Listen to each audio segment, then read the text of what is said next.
کہا جناب اس کا کرنا کیا؟ کہا اس کے ہاتھ باندھ دو، پیر باندھ دو، اور جو بھوکے کتے ہیں نا، جن کو کئی دنوں سے میں نے بھوکا رکھا ہوا ہے، وہ کتے اس پر چھوڑو، اور جب کتے اس کا گوشت نوچے تو کوفے کے بازاروں میں اعلان کرنا کہ جو نبی پاک کی اہل بیت کا گستاخ ہو اسے اسرائیل بھی جان نکالنے نہیں آتے، کتے نوچتے ہیں۔ عبید اللہ ابن زیاد کے دربار میں جب سیدنا امام حسین کا کٹا ہوا سر پہنچا نا، اس نے ایک چھڑی پکڑی،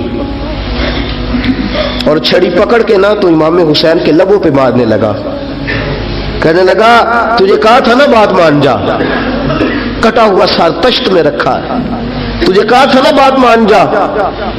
راوی کہتا ہوں عبید اللہ ابن زیاد نے چھڑی ماری اور اس نے بے ادبی کی، کہنے لگا تو تھا ہی اس قسم کا، تیرا یہی حال ہونا چاہیے تھا معاذ اللہ۔ حضرت بریدہ اسلمی حضور کے صحابی دربار میں موجود تھے، فرمایا ابن زیاد تو برا ہے، تیرا باپ برا ہے، چھڑی پیچھے کر۔ کئی بار میں نے ان لبوں کو مصطفیٰ کو بوسے دیکھے ہوئے دیکھا ہے، پیچھے کر، پیچھے کر، ہٹا لے۔ راوی کہتے ہیں کہ 1 2 3 4 5 6 سال گزر گئے، وہی کوفے کا دربار، وہی محل، وہی تخت اور وہی تشت جس میں امام حسین کا سر رکھ کے لایا گیا تھا۔ 6 سال کے بعد مختار ثقفی حکمران بن گیا۔ مختار ثقفی نے کہا کہ میں چن چن کے ماروں گا وہ بندے جنہوں نے امام حسین کو قتل کیا تھا۔ 1 نہیں 2 نہیں 4 نہیں 6000 بندہ مارا اس نے، چن چن کے۔ راوی کہتے ہیں کہ یہ ابن زیاد 30,000 فوج لے کے نہر فرات کے کنارے میدان کربلا کے سامنے آیا اور اس نے جہاد کیا۔ مختار ثقفی نے ابراہیم بن مالک کو بھیجا، فرمایا جاؤ قتل کر کے لاؤ۔ لڑائی شروع ہو گئی، 1 محرم کو ہوئی تو پھر بند ہو گئی، پھر 5 کو شروع ہو گئی، پھر 7 کو شروع ہو گئی، 10 محرم کا دن آ گیا۔ 6 سال کے بعد وہی ظہر کا وقت آ گیا، وہی عبید اللہ ابن زیاد جس نے امام حسین رضی اللہ تعالیٰ عنہ کو قتل کروایا تھا، وہ گرا ہوا ہے اور زمین پہ گرا ہے۔ اس کی گردن پہ ابراہیم بن مالک نے پیر رکھا اور اس کی گردن کو کاٹ کے تشت میں رکھا، اور تشت میں رکھ کے جب اس نے کوفہ بھیجا، وہی تخت جس پہ عبید اللہ ابن زیاد نے بیٹھ کے امام حسین کے مبارک لبوں پہ چھڑی ماری تھی، اسی تشت پہ رکھ کے جب اسی عبید اللہ ابن زیاد کا سر سامنے رکھا تو کوفے کے اس دارالخلافہ کے ایک کونے سے ایک بابا بولا اور بول کے کہنے لگا لوگوں گواہ رہنا میرا رب بڑا عادل ہے، گواہ رہنا اللہ بڑا عادل ہے۔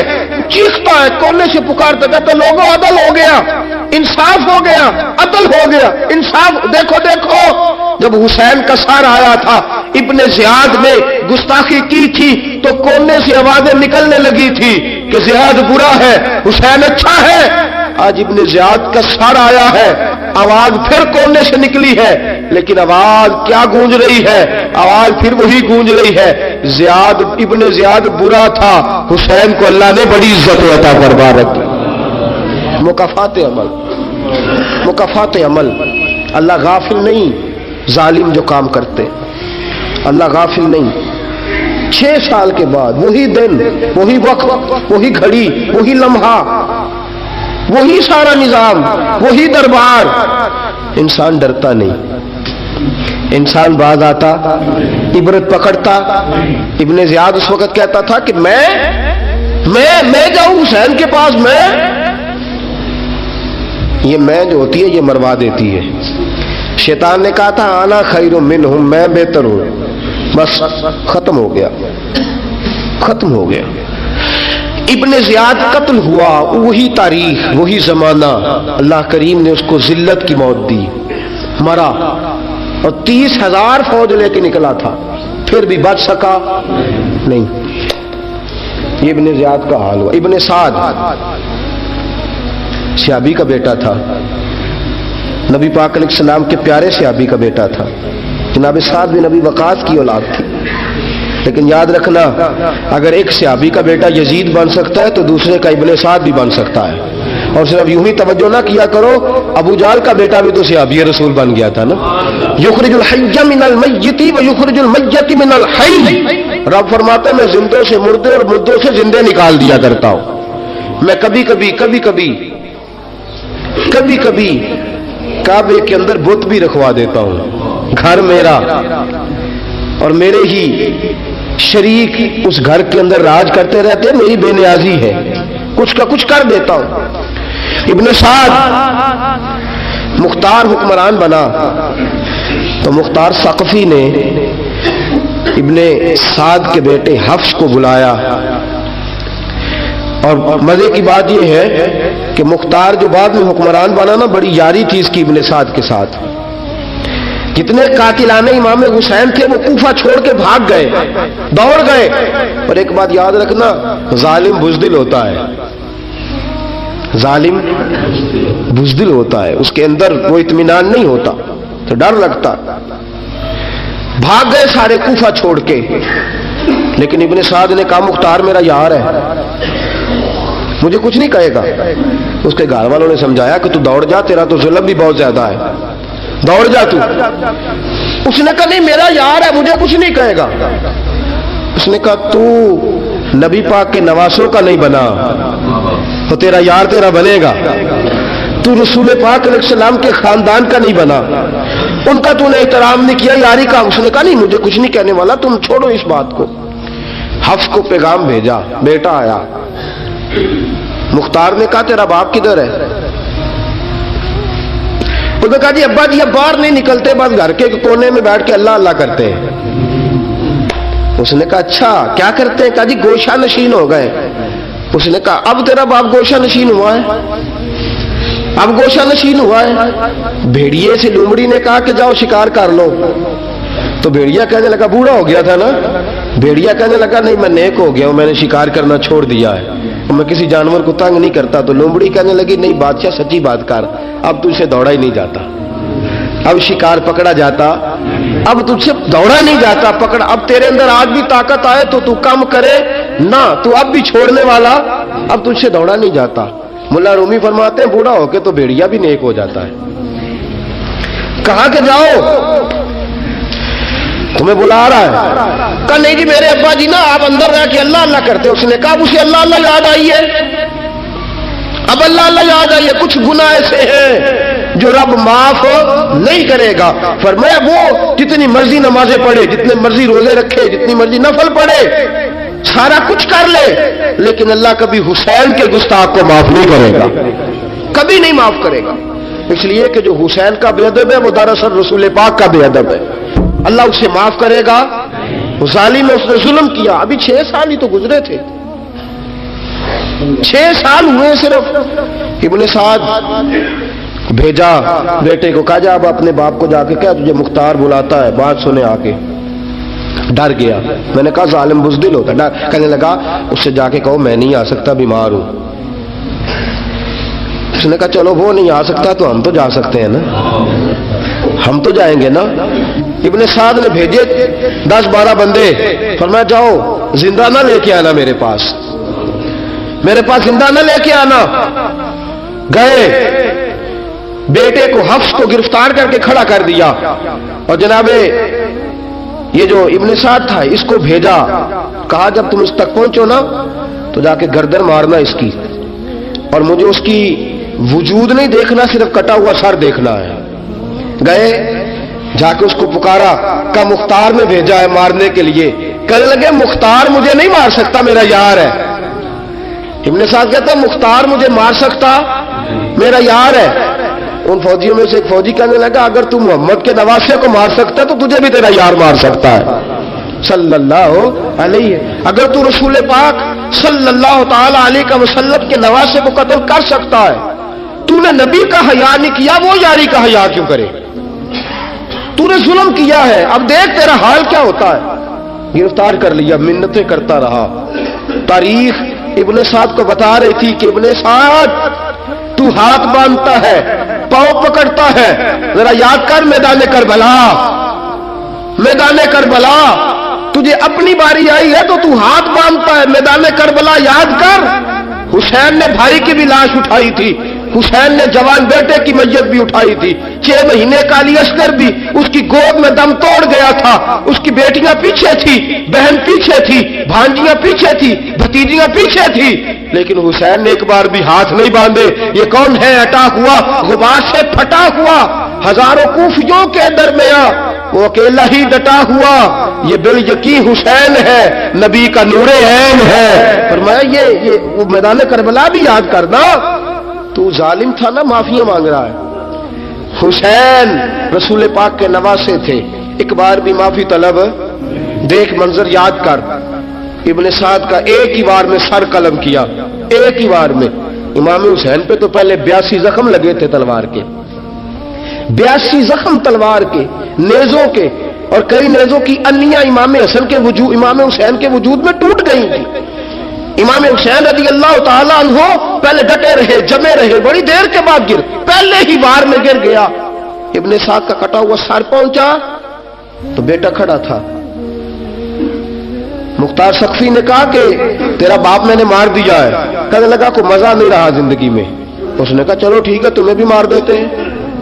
پھر مزہ نہیں رہا تو مار دیتے، کاٹ دیا سر اس کا بھی، دونوں سر کاٹے، تشت میں رکھے، اور مدینہ منورہ حضرت محمد بن حنفیہ رضی اللہ تعالیٰ عنہ جو امام حسین کے چھوٹے بھائی تھے، جناب علی کی دوسری زوجہ کے بیٹے تھے، جناب علی کے صاحبزادے ان کے پاس بھیجے، اور بھیج کے کہا کہ لو ابن سعد کا سر حسین کا بدلہ ہے اور اس کے بیٹے کا سر علی اکبر کا بدلہ ہے۔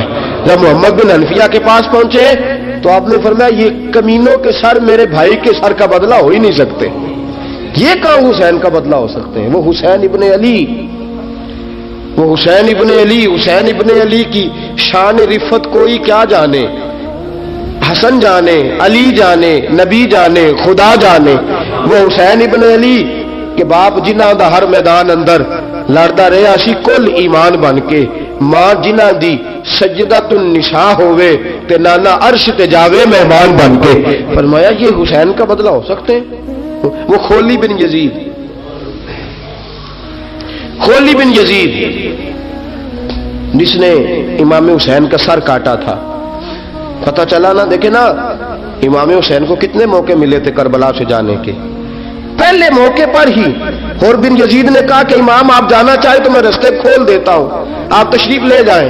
امام حسین نے فرمایا میں علی کا بیٹا ہوں، دوڑوں گا نہیں، میں دوڑوں گا نہیں، میں نہیں جانے والا۔ خولی بن یزید دوڑ گیا، کوفہ چھوڑ کے دوڑ گیا اور کسی دور دراز علاقے میں جا کے ڈیرا لگا لیا۔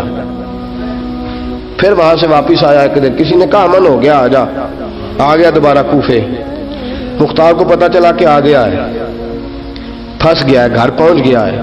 اس کی بیوی جو تھی نا خولی بن یزید کی، بڑی محبت کرتی تھی نبی پاک کے خاندان کے ساتھ، حضور کے خاندان کے ساتھ بڑی محبت کرتی تھی، اور محبت والوں کا انداز پتہ کیا ہے؟ رنگے چمن پسند، نہ پھولوں کی بو پسند، ہم کو ہے وہ پسند جسے آئے تو پسند، یہ انداز ہے۔ انداز محبت یہ ہے کہ نبی پاک کا غلام نہ ہو، سگا چچا بھی ہو تو مانتے نہیں، غلام نہ بنے، سگا چچا بھی ہو تو مانتے نہیں، اور نبی پاک علیہ السلام کا غلام ہو، چاہے حبش کا رہنے والا بلال ہی کیوں نہ ہو، سردار مانتے ہیں۔ یہ انداز محبت ہے۔ وہ بیوی بڑی محبت کرنے والی تھی، اس نے پیغام بھیجا، اس نے کہا آ گیا ہے گھر، بندے بھیجے کہا جاؤ خولی کو پکڑ کے لاؤ۔ مختار نے کہا جلدی لاؤ، حکمران نے حکم دیا لاؤ، پکڑ کے گئے، گھر کے اندر گئے تو چھپ گیا۔ چھپا کہاں؟ ٹوکرے کے نیچے۔ میں نے کہا ظالم بزدل ہوتے، ایک ٹوکرے کے نیچے چھپ گیا۔ بیوی سے کہنے لگا، ان سے کہنا میں گھر کوئی نہیں، ان سے کہو میں گھر نہیں۔ بیوی کہنے لگی چلو ٹھیک ہے۔ دروازے پہ گئی، وہ کہنے لگے ہم خولی بن یزید کو گرفتار کرنے آئے ہیں۔ منہ سے پکار کے کہنے لگی گھر کوئی نہیں، منہ سے، اور ہاتھ کے اشارے سے کہنے لگی وہ ٹوکرے کے نیچے چھپا ہوا ہے۔ منہ سے کہنے لگی کوئی نہیں گھر، تاکہ سن لے، اندر سن لے۔ منہ سے کہنے لگی کوئی نہیں، ہاتھ کے اشارے سے کہنے لگی چھپا ہوا ٹوکرے کے نیچے۔ گئے، جا کے ٹوکرا ہٹایا، اپنے پاس بہت ساری